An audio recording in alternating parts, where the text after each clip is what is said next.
Mesdames et messieurs, honorables jury, monsieur le directeur, très cher opposant, bonjour. La guerre. La guerre est un sujet qui touche au côté le plus compliqué et complexe de l'humanité. C'est un sujet qui représente l'humain et sa nature insaisissable, qui renvoie au bien et au mal à la fois. Toutefois, on ne peut rien dire qui ne soit déjà dit par les penseurs et les philosophes. Mais une autre chose qui ne peut être discutée, c'est que la guerre n'a jamais une seule cause. Et nos chers opposants à notre droite vont justement essayer, parce que c'est la seule chose qu'ils vont faire. Essayer, non pas de nous convaincre de leur position car elle est indéfendable, mais plutôt de faire bonne figure dans ce débat. Mais peut-être. Vous avez vu, très chère audience, dans quelle impasse ces trois mots ont mis nos camarades ici présents. Franchement, j'ai hâte de vous entendre, chers opposants, de voir quelle explication, quel raisonnement, quel exemple vous allez nous donner. Par ailleurs, notre opposition ne suppose nullement qu'une guerre quelconque ne soit pas économique. De ce point de vue, on peut même vous présenter un ou deux arguments auxquels vous n'avez pas pensé. Le sujet du débat d'aujourd'hui doit être bien précisé et expliqué avant de se lancer dans une diatribe qui n'a aucun sens. Je m'explique. Nos opposants doivent donc nous convaincre du fait que la guerre a pour cause, objectif, origine, but, ce que vous voulez, l'économique exclusivement. Et puisque aujourd'hui de notre débat, nous n'avons qu'à vous convaincre du fait qu'il ne s'agit pas seulement, et j'insiste sur le mot seulement, de l'aspect économique, même si nous sommes persuadés que c'est le contraire, nous aurons démontré la fausseté de cette thèse. Mesdames et messieurs, c'est avec un grand plaisir que nous allons vous montrer comment nos chers opposants vont détester et regretter, si ce n'est pas déjà le cas, le hasard qui les a mis dans cette situation embarrassante.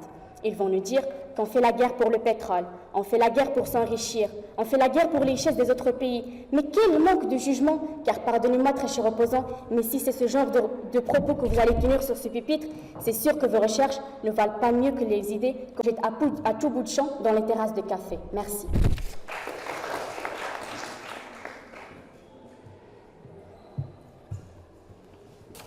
Les meilleures salutations à vous tous. Chère audience, mesdames et messieurs, cher jury, monsieur le directeur, nous sommes en train de vivre une bien étrange période. Nous avons l'impression d'être à la fin d'une période et pourtant, tout semble continuer comme avant. Les mêmes pays, les mêmes conflits, les mêmes intentions, la même monstruosité, la même sauvagerie, les mêmes buts. Je me suis très souvent demandé si nous pouvons juste nous préoccuper de savoir s'il est possible de vivre sans conflit. Cependant, nous acceptons la guerre car nous n'avons jamais rien connu d'autre. Quel est le sens d'envoyer un homme sur la Lune alors que des milliers d'autres hommes sont en train de subir la mort tous les jours à cause des guerres, qui ne sont autres qu'un moyen indéniable, oui, pour pomper les richesses du monde et s'enrichir. La guerre, c'est tout simplement un moyen d'asseoir une dominance politique, étatique, religieuse, idéologique. Mais cette définition-là, en laquelle tout le monde croit d'ailleurs, est certes correcte, mais malheureusement incomplète, dépareillée, parce que cette même dominance idéologique, religieuse, politique, étatique, s'il existe, elle n'est là que pour servir l'économie. Donc, les raisons de la guerre en général peuvent se présenter soit d'une manière directe, c'est-à-dire qu'on va vous dire qu'on fait la guerre pour le pétrole, oui, pour vaincre la dégradation économique, en fait, tout ce que mes chers opposants nomment guerre économique. Ou bien, il existe aussi une autre manière d'annoncer une guerre, celle peut-être que mes chers opposants ignorent aujourd'hui, c'est la manière indirecte, c'est-à-dire qu'on va venir non pas vous donner les véritables causes de la guerre, mais vous donner des justificatifs, soit complètement insensés, soit des justificatifs qui seraient certes vrais, mais eux-mêmes ne servent qu'à l'économie. Oui, chers opposants, on a fait le tour, mais on revient toujours à l'économie. Et c'est d'ailleurs à travers ce même tour que mes camarades et moi tenons aujourd'hui à vous acheminer, afin que nous puissions tous découvrir toutes les vérités. Je tiens ici à rappeler une citation qu'a annoncée Francesco Bonois. La guerre est juste une extension de la politique, et la politique est seulement le centre d'expression de l'économie. Fin de citation. Et le long de ce débat, je vous prie, chers opposants, de nous épargner toutes les logiques de façade. Interrogeons-nous non sur le comment des guerres, mais sur le pourquoi. Merci.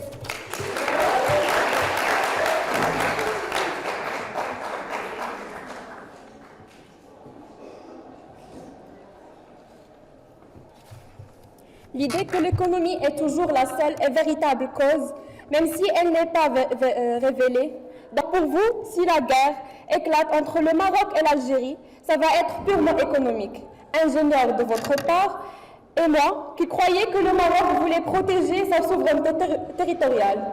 Merci, chers opposants, on ne l'avait jamais su avant vous. L'économie contrôle tout, vous avez raison. L'économie pourra-t-elle aller à l'encontre des autres intérêts? Vous voyez, chers opposants, c'est ce que vous ne voulez pas comprendre. L'intérêt économique ne peut être jamais séparé des autres intérêts. C'est comme un cube. S'il a pas 6 faces, s'il n'a qu'une face, ça serait juste un carré. Et vous, chers opposants, vous êtes en train d'appeler un cube un carré. La guerre. Cela semble comme le nom et le résumé de toutes les misères humaines. Celles qui infligent les humains dans les maçons de ces combats pour la vie et la dominance. La guerre, comme un combat des enfants, n'a aucun sens. Impitoyable et méprisable. Elle n'a pas une cause. Et vouloir tenter d'attribuer une seule cause aux guerres est illusoire. Les causes sont non seulement multiformes, mais interagissent constamment entre eux.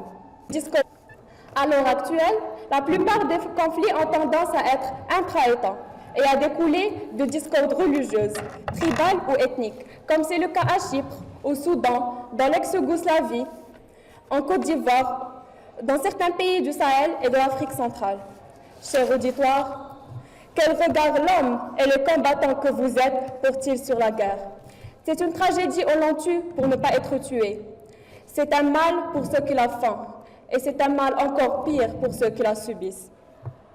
Et c'est pour cette raison que la guerre peut avoir plusieurs facteurs. Nous pouvons trouver dans la nature humaine trois causes principales de conflit. Premièrement, la rivalité. Deuxièmement, la méfiance. Troisièmement, la fierté. La première de ces choses fait prendre l'offensive aux hommes en vue de leur profit. La seconde, en vue de leur sécurité. La troisième, en vue de leur réputation. Dans le premier cas, ils usent de violence pour se rendre maître de la personne d'autres hommes, de leurs femmes, de leurs enfants, de leurs biens. Dans le second, pour défendre ces choses. Dans le troisième cas, pour des bagatelles, par exemple pour un sourire, pour un mot, pour une opinion qui diffère de le leur, ou quelques signes de mésétisme. Que celles-ci portent directement sur eux, ou qu'elles rejaillissent sur eux, étant adressées à leurs parents, à leurs amis, à leur nation, à leur profession, à leur nom. Mesdames et messieurs, pour mettre fin à la guerre, nous devons définir ces aspects et les éliminer. Et dire que toute guerre ne peut être qu'économique, c'est s'éloigner de ce processus. Alors débarrassons-nous de cette idée absurde pour éliminer la guerre avant que la guerre ne mette fin à nous. Merci.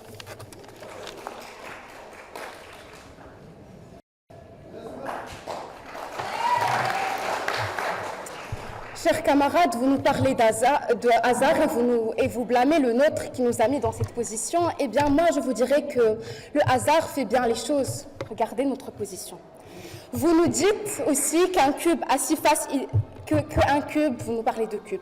Eh bien, un cube a 6 faces identiques. Et tout au long de ce débat, nous vous prouverons que ces 6 faces identiques rapportent tous à l'économie. Mesdames et messieurs, il est indéniable que tout retourne à l'économie. C'est le point de départ et le point d'arrivée. Nous ne pouvons faire une guerre sans moyens économiques. Et pourquoi la faire déjà si cela ne va pas nous faire avancer économiquement? Parce que nous le savons tous, mesdames et messieurs, une guerre, c'est avant tout un investissement. Oui, un investissement que de nombreux pays, multinationales et banques sont prêts à faire parce qu'ils savent pertinemment qu'à la fin de chaque guerre, ils amasseront bien des sommes, mais des sommes faramineuses. Certains pourront nous sortir les raisons idéologiques de la guerre. Eh bien, idéologie, c'est quoi l'idéologie? À quoi sert l'idéologie? Pourquoi est-ce que je chercherai à faire adhérer quelqu'un à mes idées? Eh bien, je vous répondrai tout simplement. Plus tu adhères à mon raisonnement, à mes idées, à ma doctrine, mieux je peux te manipuler, te convaincre que les raisons pour lesquelles je fais ça sont bonnes et éventuellement m'enrichir à ton compte. Ce n'est pas par hasard que les religions les plus répandues au monde sont celles avec le plus de ressources et qui font le plus de bénéfices et vice-versa. Certains nous parleront aussi de raisons politiques. Mais la politique, encore, elle sert à quoi? Que font nos gouvernements en ce moment? C'est quoi leur but? Eh bien, c'est quoi leur but? si ce n'est qu'essayer de trouver un climat stable et nécessaire pour une évolution économique qui est le but ultime, nous le savons tous, de chaque pays. La raison pour laquelle un certain système politique voudrait asseoir sa dominance est toute simple. C'est pour avoir le contrôle et le monopole des marchés internationaux et par conséquent un gain, vous le savez bien tous, économique. La relation qui lie entre argent et pouvoir est indissociable et cela, ni vous, ni aucune autre personne ne pourra le nier. Mesdames et messieurs, nous vivons tous aujourd'hui dans des sociétés matérialistes où tout rime avec argent et détonne avec profit. Dans tout ce que nous entreprenons, hélas, le gain matériel et économique est présent. Il n'y a qu'à voir tous ces politiciens qui usent de leur position. Il n'y a qu'à voir tous ces présidents et ministres qui veulent. Et je citerai l'ex-président tunisien Zine El Abidine Ben Ali, qui depuis 2011 et même à nos jours fait face à des accusations de détournement d'argent et de vol. Je vous citerai aussi l'ex-président français Nicolas Sarkozy, qui en ce moment même est face à la justice pour, les mêmes raisons. Et cette réalité dans laquelle nous vivons, ne fait que concrétiser notre position. Car actuellement, et depuis toujours d'ailleurs, les problèmes du monde étaient économiques et donc les raisons des guerres, et je cite chômage, pauvreté, mauvaise répartition des richesses, inégalité économique. Et les guerres n'échappent pas à ce constat et à ce fait. Nuance. Il l'intensifie, le vérifie et l'amplifie. Merci.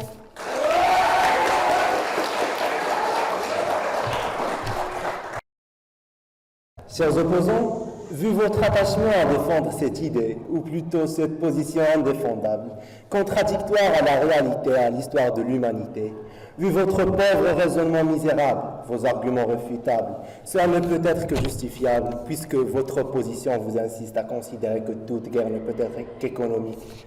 Or, les historiens, philosophes et la raison elle-même ont un autre point de vue à ce sujet. Certes, dans toute guerre, l'aspect économique est présent, mais jamais seulement. Cher auditoire, je m'explique. À travers l'histoire, 5 types de guerres ont été causées par ces créatures appelées humains. Chers opposants, stylo en main, je cite. Premièrement, guerre basée sur la religion. Notre histoire est pleine d'exemples où la religion, entre de mauvaises mains au pouvoir, n'a déclaré que guerre et n'a tué qu'espoir. Deuxièmement, guerre basée sur le nationalisme. Ce dernier signifie essentiellement essayer de prouver que votre pays est supérieur à un autre par la soumission violente, basée sur l'idée que la conquête des autres pays est glorieuse et apporte de l'honneur. Troisièmement, guerre basée sur la vengeance.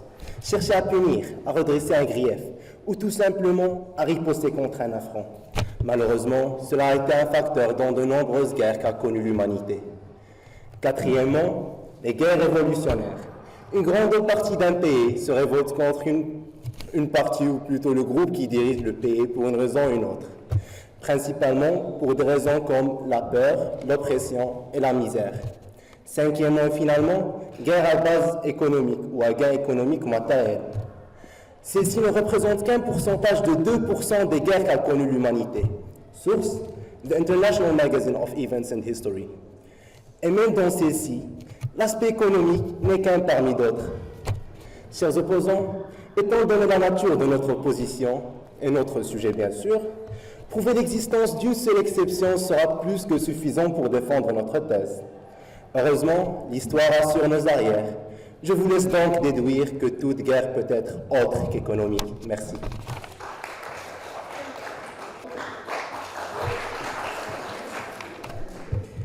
Chers opposants, comme a dit Paul Valéry, quand on ne peut pas attaquer le raisonnement, on attaque le raisonneur. Ce sujet est polémique, c'est pour une raison qu'il est débattable. Saviez-vous la différence entre nous deux? Vous êtes plutôt conformiste, vous acceptez tout ce qu'on vous dit, alors que nous, on est curieux, on cherche à savoir la vraie vérité. Et pour tout cela, il suffit quand même juste de réfléchir. Ce que même l'homme préhistorique a su faire. Mais attention, réfléchir d'une manière intelligente, plus pragmatique. Et maintenant, parlons de choses plus sérieuses, parlons argent, parlons économie, parlons de conflits, parlons de guerre, parlons de ces guerres qui ravagent le monde, parlons de ce globe formés de pays qui s'entretuent, tandis que d'autres majoritaires s'amusent à se faire le plein de munitions, parlant des véritables objectifs de ces guerres, et comme simple exemple la Libye. Et la question qui se pose dans ce cas est la suivante. Pendant la guerre entre les États-Unis et la Libye, pendant la guerre des États-Unis et la Libye, quels étaient les véritables objectifs des États-Unis? Alors là, je vous arrête tout de suite, chers opposants. Après tout ce qu'on a dit, n'essayez même pas de nous sortir que c'était une guerre humanitaire ou c'était une réaction impulsive contre des événements.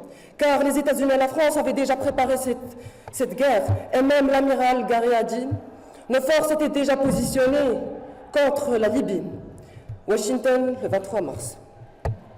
Sûrement, vous entendez encore ma réponse. En fait, Washington avait plusieurs objectifs simultanément. Premièrement, contrôler le pétrole, sécuriser Israël, empêcher l'Union africaine et empêcher la libération arabe. Mais tout cela a un seul point commun, c'est s'enrichir et être au sommet au niveau économique. Plusieurs objectifs, n'est-ce pas? D'ailleurs, c'est comme toutes les guerres, en Irak, Afghanistan, Venezuela. En effet, mes chers camarades, ces guerres ont plusieurs risques et sont très coûteuses. Alors, si les États-Unis avaient déclenché ces guerres, alors ils sont certains qu'ils en auraient plusieurs gains et plein de richesses. Ça vous suffit, chers opposants, ou j'en rajoute? Voilà un autre exemple. Je suppose que vous avez déjà entendu parler de l'Irak. De l'Irak qui possédait la bombe nucléaire, bravant les lois imposées par les USA, ce qui a poussé les États-Unis à déclencher une guerre contre Saddam Hussein. Et voilà comment l'Irak quitte les terres irakiennes, et voilà comment les États-Unis, quittent les terres irakiennes, les poches pleines de richesses. Et la bombe nucléaire s'est révélée inexistante. Oui, chers auditoires et chers opposants, on nous a menti. Et on nous a mené à croire que ces puissances mondiales sont là pour sauver l'Irak du méchant Saddam Hussein, sauver le Venezuela du Hugo Chavez, sauver la Syrie du djihad. Et il leur fallait que créer des prétextes insensés. Alors je vous défie, chers opposants, de me sortir au moins un seul objectif, qui est autre qu'économique pour toutes ces guerres que j'ai citées, ou que pour les autres guerres que vous allez citer. Merci.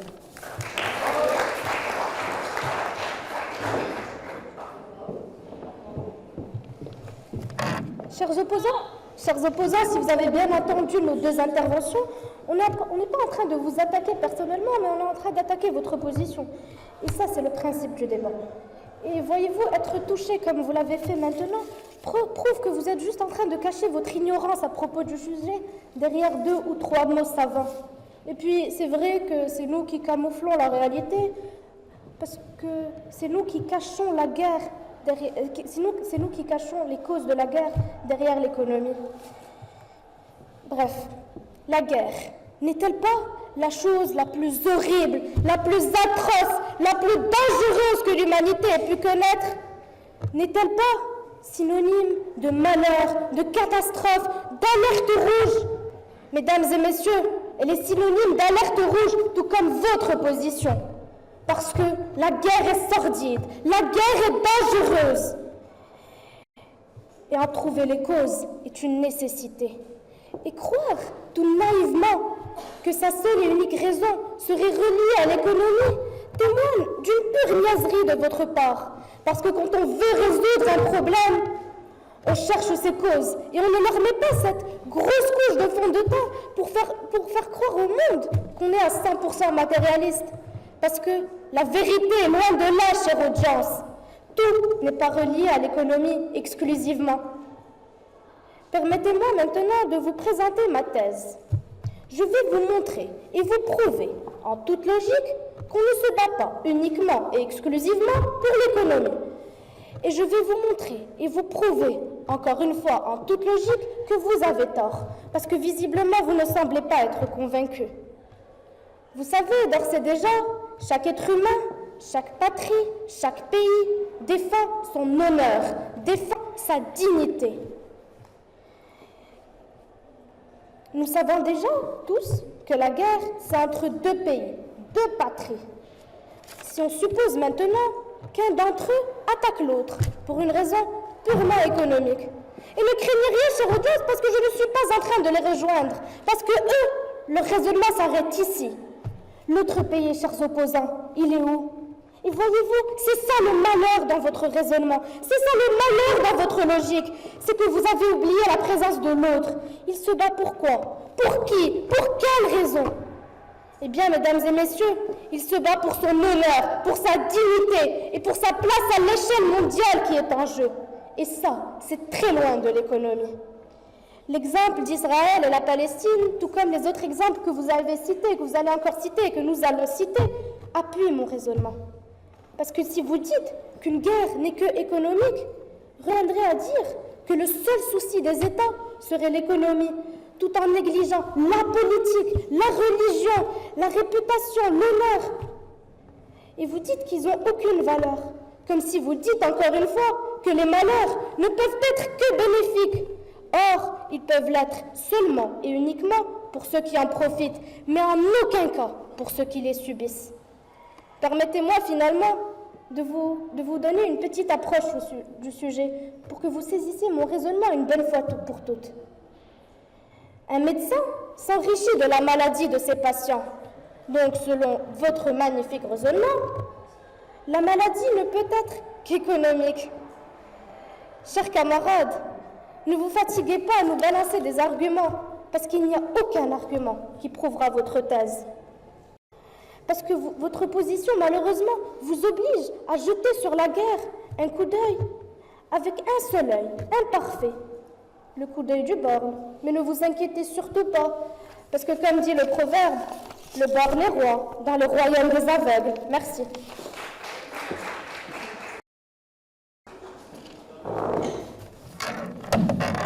Mes très chers opposants, j'ai 3 petites choses à vous dire. La première, c'est une question. En fait, pourquoi la révolution? Écoutez-nous un peu. Deuxièmement, on est touché par l'ampleur du sujet. On parle de guerre, il me semble. Et la troisième chose, le bonheur des uns fait le malheur des autres. Et puis, vous avez parlé de la Palestine, Israël, on s'en fout. Bon, nous connaissons tous le drapeau d'Israël, c'est ça? Cette étoile à 6 pointes, cette étoile bleue centrée au milieu d'un drapeau blanc, évoquant la paix, on dit la paix.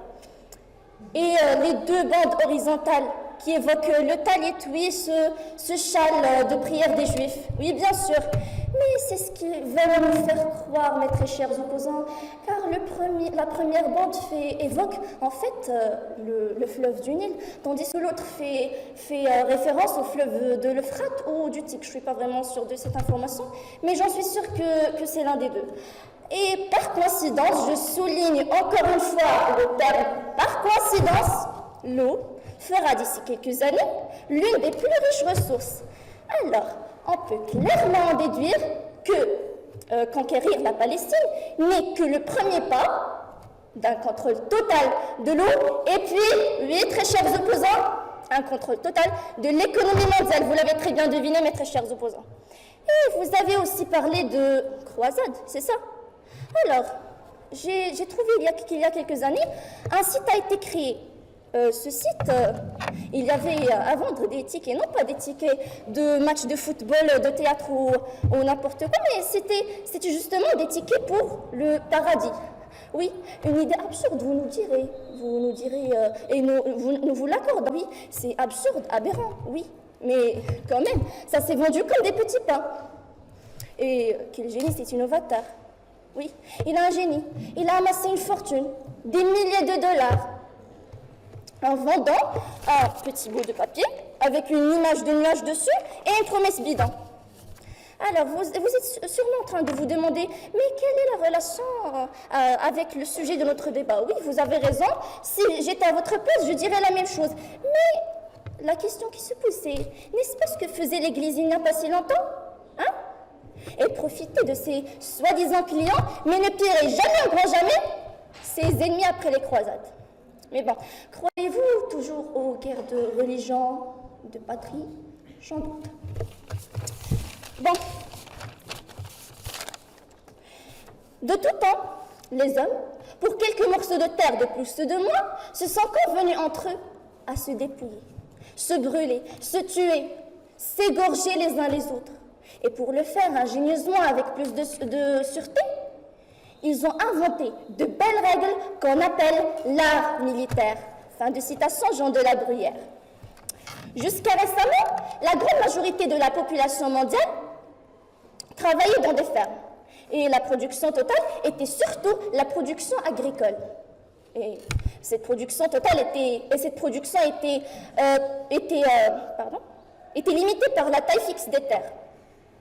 Et cette production totale ne changeait pas beaucoup d'année en année.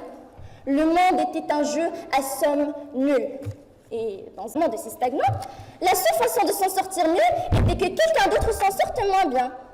Si vous prenez une plus grosse part, sûrement la part de quelqu'un d'autre sera plus petite. Si vous voulez plus de richesse, alors conquérir, se servir et voler sont de superbes stratégies. La perte de votre voisin est votre gain. Et ceci était l'ordre des choses pendant des milliers d'années. Les sociétés s'envahissaient constamment pour avoir encore plus. Chère audience, honorable jury, monsieur le directeur et très chers opposants, je vais vous poser une petite question. Ne vous êtes-vous jamais battu avec vos frères et sœurs pour avoir cette plus grosse part du gâteau? Moi, je ne le nierai point. Justement, parce que c'est dans notre nature. Et c'est ce que font la majorité des pays, et pour ne pas dire tous les pays, ils s'emparent des richesses des autres pour se satisfaire, oui, pour avoir ce qu'on appelle le pouvoir. Et les exemples n'en manquent, interrogeons l'histoire, pardon. Tout le monde ici présent connaît le colonialisme, et bien sûr tout le monde connaît ses raisons profondes. Eh bien, la cause principale, mes très chers opposants, réside dans la volonté des puissances coloniales de piller les autres. Et les exemples ne manquent pas, l'envahissement de l'Afrique, de l'Amérique latine, et j'en passe. Eh bien, mes très chers opposants, nous pouvons en déduire que tout mène vers l'économie. Merci.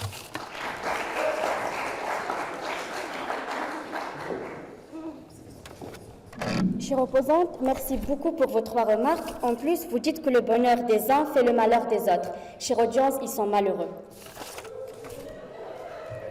La guerre est une réalité toujours tragique. Il y a des morts, beaucoup de morts, des ruines. Le progrès technique dans le domaine de l'armement n'y change rien. Bien au contraire, il permet de tuer, et parfois massivement. Déclarer la guerre, c'est entrer dans une époque de malheur. Nous sommes donc tous d'accord que la guerre est un fléau qui date depuis longtemps et qui continue de détruire et ravager la vie des gens. Certes, nos chers opposants ont toujours cette idée que la guerre ne peut être qu'économique, et depuis le début de notre débat, ils ne cessent de voir les choses que d'un seul côté. Bon, chère audience, passons au côté religieux.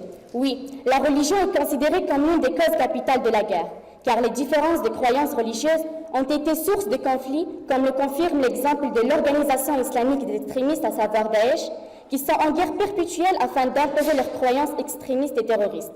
D'ailleurs, les humanistes laïcs et athées affirment régulièrement que la religion est la principale cause de violence et de guerre dans l'histoire de l'humanité. Sam Rais, l'un des principaux chantres de cet athéisme, affirme dans son livre « de la foi » que la religion constitue la source la plus prolifique de violence dans l'histoire de l'humanité. Il ajoute aussi qu'à peu près de 125 guerres sont de nature religieuse, un pourcentage qui dépasse 6%. Et pour vous éclaircir encore les choses, très chers opposants, je vais ajouter que non seulement la guerre et que non seulement la religion qui cause la guerre, mais aussi le péché et les passions des hommes qui déclenchent tous ces crimes, ces pertes de vie, cette cruauté et toutes ces mauvaises choses. Près de 170 millions d'hommes, de femmes, d'enfants ont été tués, battus, torturés, brûlés, écrasés, vivants pendus et bombardés. D'où viennent donc ces guerres? D'où viennent ces batailles? N'est-ce pas du dedans? N'est-ce pas du cœur des hommes que viennent toutes ces mauvaises choses? Très chers camarades, la preuve historique est très claire. Merci.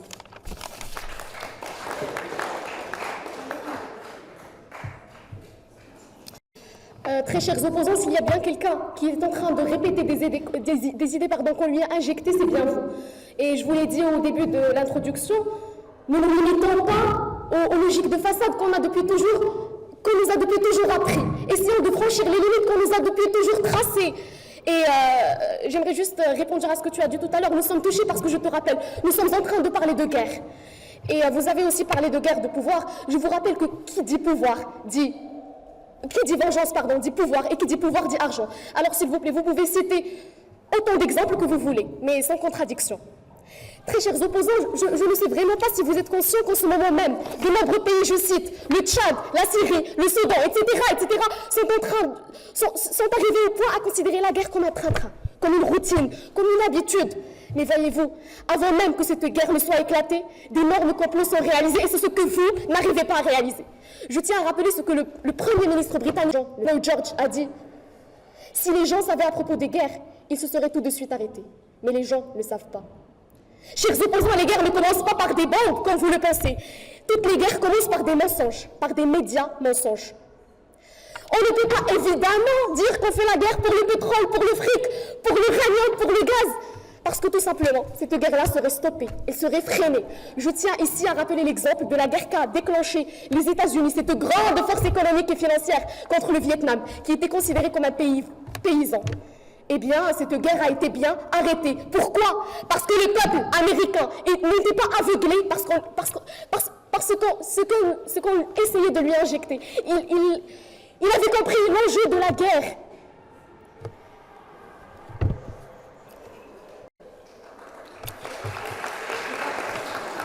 Tout cela fait que la population et l'opinion publique sont envisagées comme le premier ennemi. La première chose qu'on fait, c'est essayer de monopoliser, de neutraliser l'opinion publique. Michel Colomb, je ne sais pas si quelqu'un parmi vous aussi public sont arrivés à identifier ce nom. En tout cas, c'est un grand monsieur, c'est un écrivain, c'est un journaliste qui nous a même visités ici dans notre établissement à l'occasion de la sortie de son livre sur Hugo Chavez. Juste un conseil, chers opposants, allez le chercher à la bibliothèque. Juste question de vous renseigner davantage sur la question. Parce que, bien sûr, vous allez vous confronter à la vraie vie dans très très peu de mois. Je disais, sa visite avait coïncidé avec l'arrivée d'Obama au pouvoir et il nous avait dit « N'espérez pas le changement ». Effectivement, la campagne du président a été financée par les multinationales. Il leur devait des comptes. Il n'apporterait que les changements que eux, ils veulent. Combien sont les mythes qui ont été fabriqués comme ça et qu'on nous avait injectés par des médias, qui sont eux-mêmes manipulés par des institutions économiques? Est-ce que vous vous attendez réellement à ce qu'on vienne vous servir les véritables causes des atrocités qu'on commet? Mais ce qui est encore plus triste, c'est qu'aujourd'hui, on ne veut même pas accueillir la vérité. Et excusez-moi, mais aussi longtemps que et que toute personne d'ailleurs, partageant votre position, ne vous décideriez pas à rechercher les vérités, c'est dire combien serait long le chemin vers la paix. Mais ce que nous n'arrivons pas à comprendre, c'est qu'aujourd'hui, toutes les comédies sont en train de se rejouer. Il n'y a pas de guerre humanitaire enfin. Tout est économique, tout est systématiquement économique. Il existe toujours des intérêts que, une fois accomplis dans les pays écrabouillés par la guerre actuellement, notre tour viendra. Merci.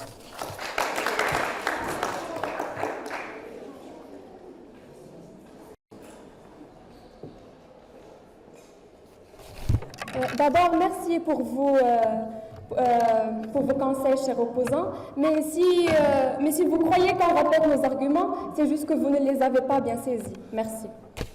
En ce qui concerne les révolutions, prenons la Révolution française comme exemple. Eh bien, sachez qu'elle a éclaté parce que le peuple avait marre de la monarchie absolue et a décidé de se battre pour leurs droits. Mesdames et messieurs, jugez que toute guerre ne peut être qu'économique, ou autrement dit, déclarer que les humains n'ont fait que sacrifier et risquer leur vie pour l'économie comme aspect de la guerre pendant toute l'histoire de l'humanité n'est qu'une insulte à cette dernière. La guerre survient à cause de nombreuses variables technologiques, psychiques, intellectuelles, sociales et économiques. Il n'y a pas une seule cause de guerre. Chers opposants, si vous tenez vraiment à votre position insoutenable et vous dites que les guerres sont exclusivement économiques, je dirais que l'objectif essentiel de toute guerre, c'est le pouvoir. Et le pouvoir, c'est l'ensemble des puissances géostratégiques, politiques et économiques. Car jusqu'à quel point le politique peut être dissocié de l'économique et vice-versa.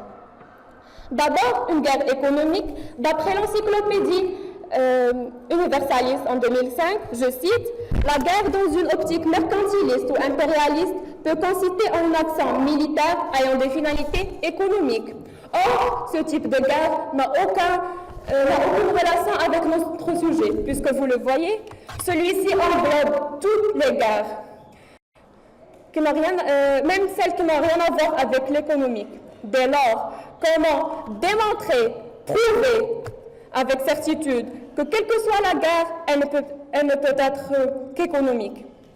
Mes camarades et moi avons présenté beaucoup d'exemples qui refusent cette idée absurde. Revenons à mon idée maintenant. Je dirais ensuite que c'est le pouvoir qui est en question.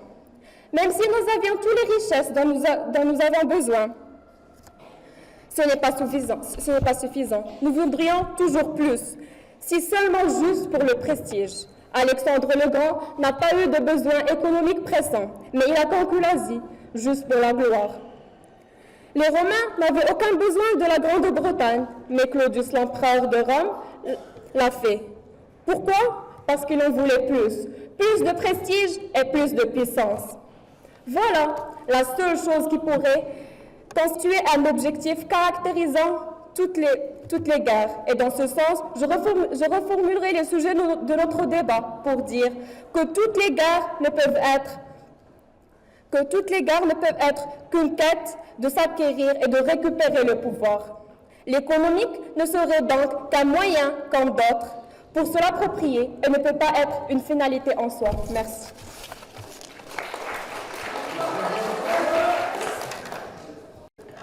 Vous n'avez cessé de nous sortir que le sujet est en notre défaveur et que nous n'avons pas de vrai raisonnement, mais ce n'est pas nous qui ne sortons que des exemples pour contrer une logique que nous avons défendue.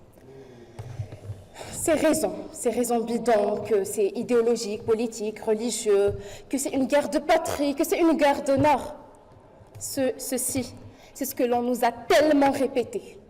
Mais aujourd'hui, chère audience, je me tiens devant vous et je vous prie de vous réveiller. Je vous prie, chers opposants, de voir les choses en face.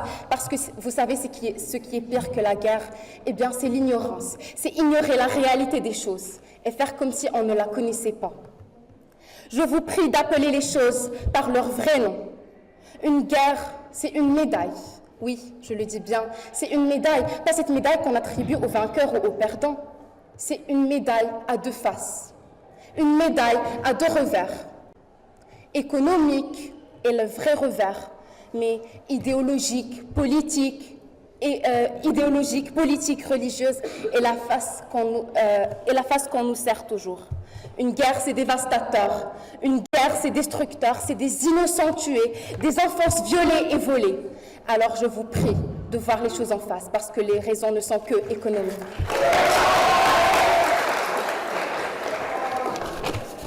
Chers opposants, premièrement, vos sources d'information restent très vagues vu que beaucoup d'entre elles n'existent donc une base d'information. Deuxièmement, votre position est de montrer que toute guerre ne peut être qu'économique, alors que dans une de vos interventions, vous admettez l'existence d'autres raisons. Cela me montre que votre malcompréhension du sujet est votre position aussi. Mesdames et messieurs, honorables jurys, chers opposants, intervention après intervention, votre raisonnement prouve de plus en plus absurde. Selon vous, si A implique B et que C implique B, alors A implique C. Selon vous, chers opposants, si une guerre a un aspect économique, tous les autres aspects sont ignorés et toute guerre ne peut être économique. Selon nos très chers opposants, si mon chien a 3 pattes et que mon chat perd une patte, alors mon chat est un chien. Cher auditoire, non seulement les partisans du pour ajoutent leur propre raisonnement absurde à leur cours de logique, mais ils l'utilisent pour s'opposer à des centaines de philosophes et historiens qui les précèdent. Supposons que leur raisonnement est sage et venant d'un esprit... si la guerre n'a que des motifs économiques, et que pour la gagner, cette dernière consiste à sacrifier des vies humaines. Les richesses matérielles donc ont plus d'importance que les richesses... Les richesses matérielles ont plus d'importance que la vie des humains, ce qui est totalement absurde, car même économiquement, les richesses humaines ont plus d'importance. En effet, philosophiquement parlant, la guerre n'est que le résultat d'un instinct humain connu sous le nom la saisie de la soumission. À travers l'histoire, et pour prouver sa supériorité, l'homme a essayé de saisir la soumission des autres individus de son espèce. C'est la même raison pour laquelle les deux termes seigneur et esclave sont apparus. Chers opposants, défi relevé. Mesdames et messieurs, honorables jury, chers opposants, notre débat touche à sa fin. Alors, permettez-moi de vous rappeler que la consolidation de nos arguments se base sur la véracité historique et philosophique du principe de la raison. L'utilisation du présent de vérité générale dont notre sujet le rend non limité par le temps. Essayez donc de prouver que toute guerre qu'a connue l'humanité à travers l'histoire ou qu'elle va connaître et à travers de tels arguments ne peut être que signe de la naïveté ou de la bêtise. Merci.